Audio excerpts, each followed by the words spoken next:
Winter आते ही एक सवाल हर प्लांट पेरेंट के दिमाग में घूमता रहता है, पानी दें या नहीं दें। कभी सुबह डेंस फॉग, कभी ठंडी हवा और कभी एकदम से सूखी हवा। ऐसे वेदर में प्लांट्स का बिहेवियर भी चेंज हो जाता है और सबसे बड़ी प्रॉब्लम ये होती है कि हम प्लांट्स को समर जैसे ट्रीट करते रहते हैं, पर विंटर में अगर वाटरिंग को थोड़ा सा भी लाइटली ले लिया ना तो प्लांट धीरे धीरे वीक होना स्टार्ट हो जाता है। अब हर जगह विंटर स्टार्ट हो चुका है। विंटर में पौधों को पानी देना गर्मियों की तुलना में थोड़ा अलग होता है, क्योंकि ठंड में मिट्टी जो है वो देर से सूखती है और पौधों की ग्रोथ भी इस टाइम स्लो हो जाती है। अगर विंटर में हम वैसे ही पानी दें जैसे समर में देते हैं तो मिट्टी में मॉइस्चर यानी कि नमी ज़्यादा समय तक बनी रहती है, जिससे रूट रॉट होने के चांसेस बढ़ जाते हैं और प्लांट्स भी अच्छा रिस्पॉन्स नहीं करता है। विंटर में टेम्परेचर कम होने से मिट्टी देर से सूखती है, पौधे की जड़ें सुस्त हो जाती हैं, पानी व खाद की ज़रूरत भी नहीं पड़ती है इस टाइम पे। ऐसे में थोड़ी सी लापरवाही से पौधे आपके वीक या ख़राब हो सकते हैं। तो आज के इस वीडियो में हम आपसे शेयर करने वाले हैं विंटर में आपको अपने प्लांट्स को पानी कैसे देना है, कब देना है, किस टाइम पे देना है, तो जो इंडिया के क्लाइमेट के हिसाब से वर्क करेगी। तो आज हम आपसे वही शेयर करने वाले हैं। तो hello everyone, welcome to my channel the garden corners. Winter में एक बात बिल्कुल क्लियर रखनी चाहिए, प्लांट्स को रोज़ पानी चाहिए। ये सिर्फ एक हैबिट है, ना कि कोई रूल। इस सीज़न में कैलेंडर फॉलो करना सबसे बड़ी गलती होती है। 3 दिन हो गए, आज पानी दे देते हैं। विंटर में ये लॉजिक बिल्कुल भी काम नहीं करता। यहाँ सिर्फ एक ही चीज़ काम करती है, वो है फिंगर टेस्ट। आपने अपनी उंगली मिट्टी में 1 से 2 इंच अंदर तक डालना है। अगर ऊपर की मिट्टी देखकर डिसीजन मत लीजिए, क्योंकि ऊपर की लेयर ठंडी हवा से सूखने लगती है। अगर उंगली निकालने पे मिट्टी अंदर से सूखी लग रही होगी तभी पानी दीजिए, और अगर मिट्टी ठंडी, चिपचिपी या गीली फील हो रही है तो अभी पानी देने का राइट टाइम नहीं है। ये एक सिंपल सी हैबिट आपको विंटर में रूट रॉट से भी बचाएगी और फंगस से भी। अब बात करते हैं घने कोहरे के समय, यानी कि जब वेदर में धूप नहीं हो, घना कोहरा हो, तो सबसे ज़्यादा प्रॉब्लम तो तब होती है कि हमें इस समय पानी देना चाहिए कि नहीं। तो घने कोहरे का मतलब सिर्फ विजिबिलिटी कम नहीं होना होता है, बल्कि हवा में ऑलरेडी मॉइस्चर भरा होता है। इस मॉइस्चर का इफ़ेक्ट सीधा मिट्टी पे पड़ता है। मिट्टी बहुत धीरे धीरे ड्राई होती है, चाहे आप ऊपर से उसको कितना भी नॉर्मल देख लीजिए। ऐसे दिनों में इंडोर प्लांट्स को कम से कम 7 से 10 दिन के गैप में पानी दें, क्योंकि 7 से 10 दिन के बीच में इनको ज़रूरत नहीं होती है, और कभी कभी तो 10 दिन से ज़्यादा भी टाइम लग जाता है मिट्टी सूखने में। तो यहीं पे लोग नर्वस हो जाते हैं कि प्लांट को तो पानी दिया ही नहीं, कहीं प्लांट तो सूख न जाए।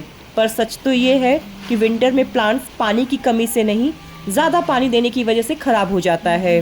तो फॉग के दिनों में आपको पेशेंस रखना है, और अगर आप पेशेंस रखेंगे तो आपके प्लांट भी सर्वाइव करेगा। और वैसे भी जब घना कोहरा रहता है तो धूप उस टाइम पे नहीं निकलती है, तो उस दिन सॉइल बिल्कुल भी ड्राई नहीं होगा। तो ऐसे चक्कर में मत पड़िए कि पानी देना ही देना है। आप अवॉइड कीजिए उस टाइम पे पानी देना।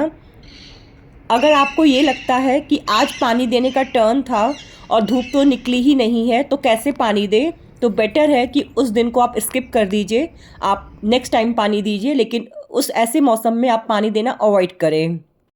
अगर इंडिया के कुछ हिस्सों की बात किया जाए जहाँ पे ये कोहरे वाले दिन काफ़ी लंबे समय तक चलते हैं, तो ऐसे टाइम पे अगर आपकी मिट्टी जो है पूरी तरीके से सूख चुकी है और प्लांट को पानी देना अवॉइड किया नहीं जा सकता है, तो ऐसे टाइम पे आपको वाटरिंग कैसे करनी है।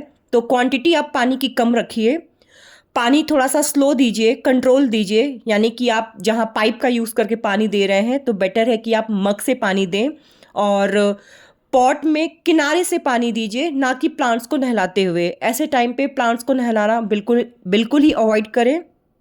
और हाँ, एक चीज़ का बिल्कुल ध्यान रखिएगा, पानी देने के बाद गमले में पानी जो है वो जमा नहीं होना चाहिए।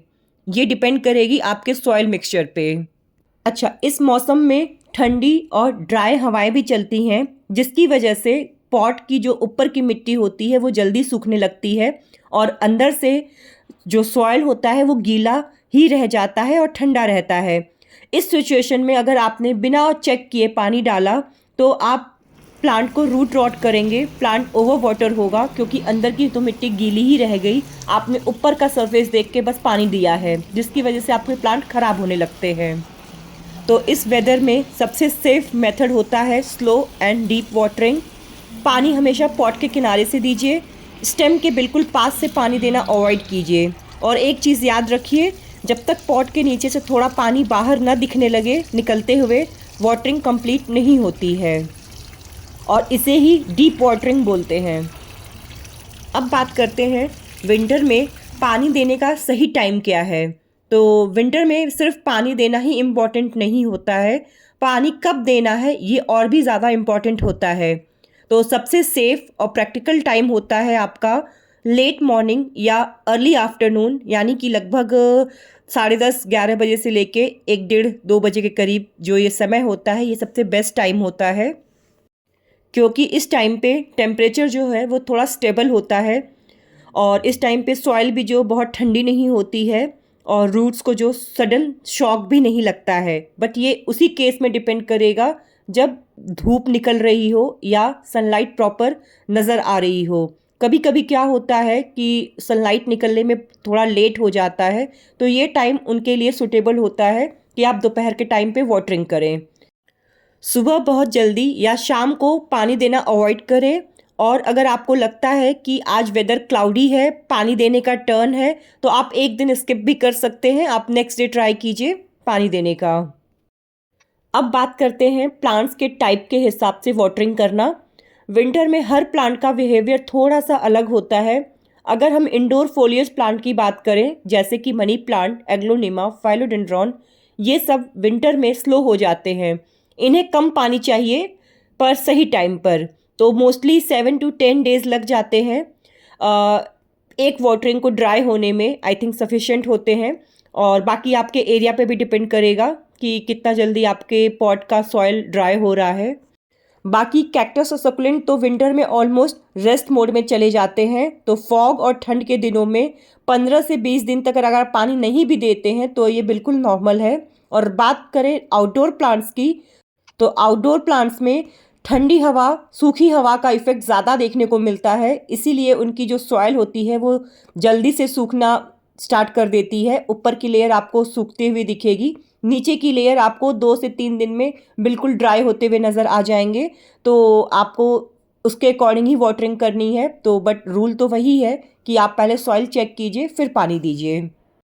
बहुत लोग सोचते हैं कि विंटर में प्लांट खराब हो रहा है, मतलब पानी कम पड़ रहा है, पर अक्सर रीज़न कुछ और ही होता है। अगर आप नोटिस करें कि पत्ते पीले पड़ रहे हैं, पत्तियां सॉफ्ट या मशी हो रही हैं, ग्रोथ बिल्कुल स्लो हो गई है, तो समझ जाएं प्रॉब्लम पानी की कमी की नहीं है, एक्सेस पानी की है। तो ऐसे में सबसे पहला स्टेप यही है कि पानी को आप कम करें देना और प्लांट को थोड़ी ब्राइट लोकेशन पे शिफ्ट करें ताकि जो उसमें एक्स्ट्रा पानी है वो ड्राई हो सके। तो अगर आपको भी ये कुछ साइंस देखने को मिल रहे हैं तो इसका मतलब है कि आपसे पानी ज़्यादा हो रहा है प्लांट्स में। विंटर गार्डनिंग का मतलब ये नहीं होता कि प्लांट्स को इग्नोर कर दिया जाए और ये भी नहीं होता कि रोज़ उसके पास खड़े रहना पड़े। बस इतना याद रखिए, विंटर में पानी कम देना सलूशन नहीं है, समझ के पानी देना ही असली केयर है। अगर आप सॉइल को समझ गए तो प्लांट अपने आप विंटर हैंडल कर लेगा। तो ये थी एक छोटी सी जानकारी वाटरिंग से रिलेटेड विंटर में प्लांट्स को लेके। आई होप आपको आज की ये वीडियो पसंद आई होगी। अगर आपको मेरी ये वीडियो पसंद आई है या थोड़ी सी भी हेल्पफुल लगी है तो कमेंट सेक्शन में ज़रूर बताइए। और अगर आप मेरे इस चैनल पे नए हैं तो चैनल को सब्सक्राइब करना ना भूलें। मिलते हैं आप सभी से नेक्स्ट वीडियो में नेक्स्ट टॉपिक के साथ, विंटर रिलेटेड प्रॉब्लम और सॉल्यूशंस के साथ। तब तक के लिए हैप्पी गार्डनिंग एंड एंजॉय कीजिए विंटर की गार्डनिंग को।